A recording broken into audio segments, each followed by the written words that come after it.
Waalaikumsalam warahmatullahi wabarakatuh. Jamaah? Oh jamaah. Alhamdulillah. Allahumma sholli ala Sayyidina Muhammad wa ala ali Sayyidina Muhammad. Jamaah. Jalan-jalan ke kota Mekah. Cakep. Jangan lupa beli kurma. Cakep. Selamat datang di Islam itu indah. Mari kita belajar bersama. Tepuk tangan, Bu. Tepuk tangannya yuk untuk kita semua nih jamaah yang ada di sini dan juga jamaah yang ada di rumah. Semangat ya belajarnya hari ini. Dan sebelum kita mendengar tausiah dari guru-guru kita, nih ada tayangan yang kita mau lihat sama-sama. Yaitu nih berita lagi ya tentang keluarga kita di Palestina. Israel hancurkan kamp pengungsian. Coba kita lihat tayangannya sama-sama.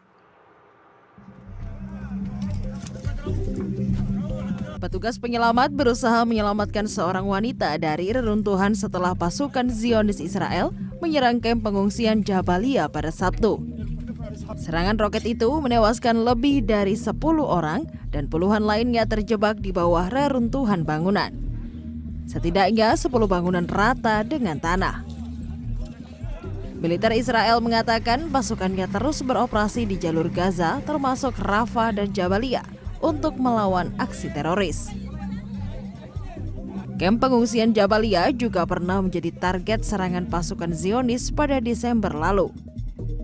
Astagfirullahaladzim Kak Ibel, harus kemana lagi teman-teman kita berlindung, semua sudah dihancurkan. Betul Bu, sedih banget ya kalau berita-berita kayak gitu. Ustadz Maulana, Ustadz gimana ya tanggapan Ustadz? Itu namanya kezaliman.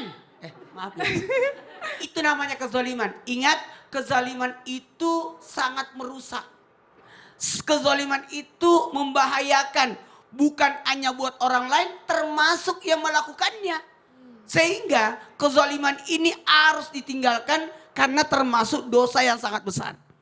Bahkan bisa menyebabkan orangnya bangkrut. Karena kenapa? Ketika orang berbuat zalim, itu atas apa yang dilakukan akan diminta pertanggungjawabannya kelak dari kemudian. Kalaupun dia adalah pemimpin, maka diminta tanggung jawab atas kepemimpinannya. Kalaupun dia orang biasa, akan diminta untuk penyelesaian nanti dari kemudian.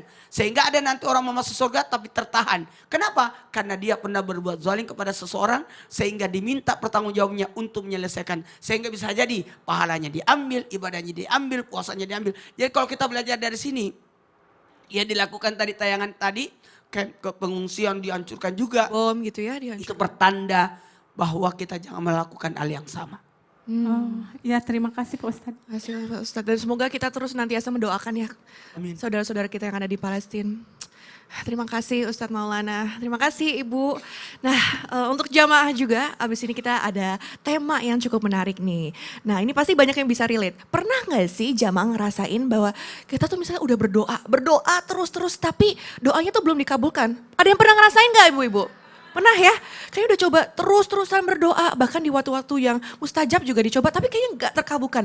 Ternyata jamaah kita tuh butuh bahan bakar nih. Supaya doa kita tuh cepat gitu. Langsung menuju ke langit. Makanya tema kita hari ini adalah bahan bakar doa agar cepat menembus ke langit. Masya Allah.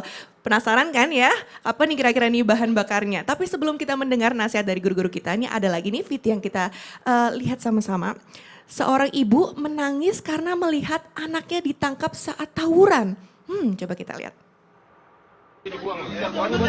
Mama nih, kejar mama balik. Mama kerja petang plastik buat kamu makan, Bis. Kamu mama kerja pagi, cuci rumah orang. Kamu gak apa-apa, Bu. Mama kesukaan rumah orang, kamu enak-enaknya kayak orang kaya, kelakuan kamu. Ya, kamu kalau gak ada bantuan, kamu ngasih mama gak ada, biarin. Ya Allah sedih banget Habib. Ini masih relate nih sama temanya. Katanya kan bahan bakar doa tuh ridho dan maaf juga dari orang tua gitu ya Bib ya. Nah kalau misalnya orang tua kita sudah wafat Bib, itu kayak gimana tuh? Mohon penjelasannya. Ya khair Bella, Ustadz Maulana, Ustadz Syam. Bismillahirrahmanirrahim. Assalamualaikum warahmatullahi wabarakatuh. Waalaikumsalam warahmatullahi wabarakatuh. Alhamdulillahi rabbil alamin. Wassalatu wassalamu ala sayyidina wa nabiyina maulana Muhammadin wa ala alihi wa sahbihi ajmain amma ba'du. Segala puji bagi Allah Subhanahu wa taala yang alhamdulillah penonton di rumah dan penonton di studio insyaallah mendapatkan ilmu yang bermanfaat dari guru-guru kita, bisa diamalkan dalam kehidupan yang sehari-hari. Amin ya rabbal alamin. Ingat, ketika kalian memiliki ibu di rumah, orang tua kalian berada di rumah, komplit dua-duanya, berarti kalian punya nabi dalam rumah kalian. Ketika orang tua kalian meninggal, maka doa tersebut hilang padam. Karena apa? Karena tadi ada yang dikabulkan doanya. Orang tua Anda angkat tangan minta sama Allah, dikabulkan doanya. Ada seorang anak yang dimana anak tersebut dalam keadaan tidak bisa melihat. Sang ibu bermimpi berjumpa dengan salah satu nabi. Siapa anak tersebut? Anak tersebut adalah yang dikenal dengan siapa? Dengan penghafal 7.000 hadis. 7.000 hadis. Siapa dia? Hanya satu-satunya manusia penghafal 7.000 hadis, yaitu Imam Bukhari. Ibunya bermimpi berjumpa dengan Nabi Ibrahim. Apa yang dikatakan? Doamu yang dikabulkan oleh Allah, mintalah kepada Allah. Ibunya doa malam hari, anaknya bisa lihat. Anaknya siapa? Imam Bukhari, penghafal 7.000 hadis. Imam Muslim hanya 3.000 hadis. Tapi Imam Bukhari 7.000 hadis yang dimakamkan di Samarkand, di negeri Uzbekistan. Masya Allah, alhamdulillah kemarin saya bersama para habaib dan khususnya Al-Habib Umar bin Habib Syekh Abu Bakar bin Salim ziarah ke makam Imam Bukhari, dan subhanallah itu penghafal hadis 7.000 hadis, dan hampir semua umat manusia di dunia mempelajari kitab tersebut, yaitu kitab Sahih Bukhari. Masya Allah, itu ibunya yang berdoa sehingga apa? Sehingga anaknya bisa melihat. Jadi ridallah fi ridho walidain itu betul. Alhamdulillah kalau masih punya ibu, datang ke rumah ibu kalian minta didoain. Ibu yang soleh, ibu yang soleha, yang bertakwa kepada Allah Subhanahu wa taala, doakan anaknya. Minta sama Allah, ya Allah jadikanlah anak tersebut anak yang soleh yang bertakwa kepada Allah. Karena apa? Karena doa ibu ibarat doanya Nabi. Tidak ada hijab diantaranya, langsung naik ke langitnya Allah Subhanahu wa taala. Makanya berdoa, ya Allah, saya ini bukan seorang ulama.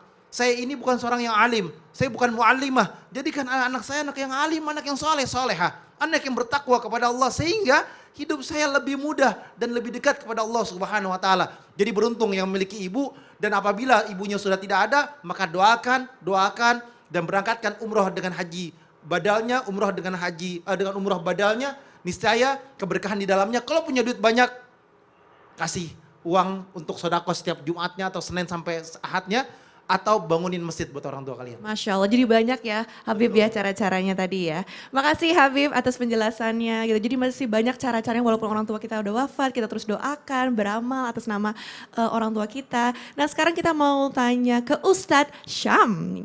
Ustadz Syam. Yap. Nah ini masih membahas soal bahan bakar dalam berdoa. Nah katanya harus memiliki rasa keyakinan yang tinggi bahwa Allah tuh pasti akan mengabulkan nih doa kita. Betul? Uda'ullaha wa antum muqinuna bil ijabah. Berdoalah kepada Allah dalam keadaan yakin diijabah. Harus yakin ya Ustadz ya. Tapi kalau misalnya nih kita udah yakin banget, percaya diri banget akan dikabulkan, tapi belum dikabulkan juga. Itu gimana tuh Ustadz? Siap, baik. Mohon Terima penjelasan. kasih Kak Ibel, Ustadz Maulana, Habib Utsman, serta guru-guru kami yang dimakan Allah Subhanahu wa taala. Al-Qur'an surah Ghafir ayat 60. A'udzu billahi minasy syaithanir rajim. Allah. وقال ربكم ادعوني أستجب لكم إن الذين يستكبرون عن عبادتي سيدخلون جهنم داخرين. Allah Subhanahu wa taala mengingatkan kita untuk berdoa meminta kepada Allah Subhanahu wa taala. Namun bagaikan kendaraan yang tidak ada bahan bakarnya, tentu kendaraan tersebut tidak bisa jalan. Tentu kendaraan tersebut tidak bisa digunakan. Kenapa? Tidak ada bahan bakarnya. Maka tema kita di pagi hari yang mulia yang berberkah ini adalah bahan bakarnya berdoa. Maksudnya apa? Ada unsur-unsur yang perlu kita masukkan ke dalam doa kita. Salah satunya adalah yakni dengan keyakinan bahwa doa itu pasti diterima oleh Allah Subhanahu wa taala. Satu, bagaimana caranya orang bisa yakin akan doanya diterima? Tentu saja harus kenal sama yang akan menerima doanya. Kita kalau misalnya janjian sama orang, kalau kita tidak terlalu kenal pasti kita ragu. Nih orang datang nggak ya? Datang nggak ya? Udah jam segini nggak datang. Tapi kalau udah kenal, subhanallah, pasti datang dia itu. Pasti datang. Kenapa? Saya kenal orangnya kok. Orangnya nggak pernah ingkar janji. Pasti dia kasih nanti. Pasti dia bayar. Pasti ini subhanallah. Kenapa? Kenal sama orangnya. Bagaimana kita bisa yakin doa kita dikabulkan oleh Allah Subhanahu Wa Taala? Maka wajib kita mengenal Allah Subhanahu Wa Taala. Bagaimana cara mengenal Allah Subhanahu Wa Taala? Tidak lain dan tidak bukan selain daripada ngaji.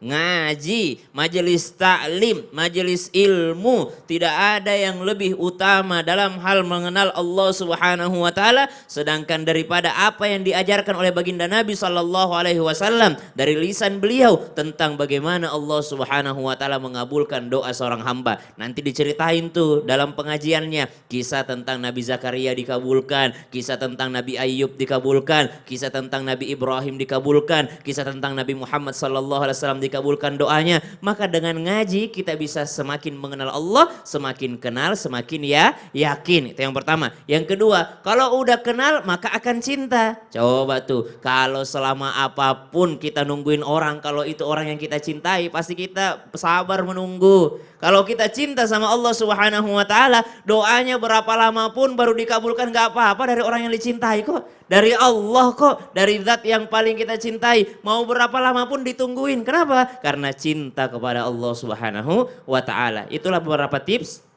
untuk menambah keyakinan kita dalam berdoa sehingga tidak ada kata nggak dikabulkan. Pasti Allah nih cinta sama saya sehingga saya minta A, Allah ganti B. Ini karena cintanya Allah sama saya. Masya Allah, jadi harus yakin, mengenal, Mengenal, sampai sebenarnya pasti kan cinta ya mencintai. Ustaz. Masya Allah. Terima Siap, kasih sama-sama, Ustaz Ibu. Syam.